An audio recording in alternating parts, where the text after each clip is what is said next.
Hello po sa lahat. Nag-request po yung anak ko at magluluto ako ng shrimp sinigang. Ayan po yung natin sangkap. Yung shrimp, tomato, tanglad, sili, sibuyas, at saka luya. Ayan po lagay natin pechay. Ayan siya. At ang ating mahiwagang sinigang mix. Ayun. Ayan. Kumukulo na po yung water. So, lagay na natin yung shrimp. Yan. Ibang lalaki niyan. Suki namin nagtitinda.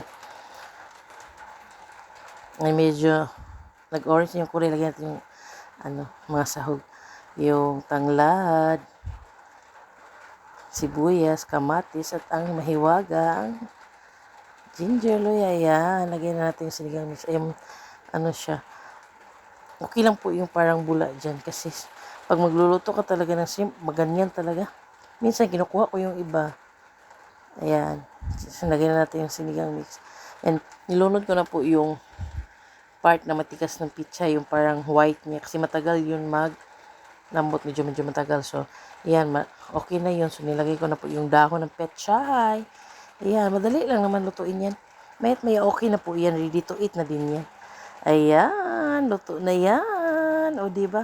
Lagyan na natin yung sili. Para hindi siya maanghang, hindi natin ipakulo masyado. Ayan. Thank you for watching, everyone. Goodbye.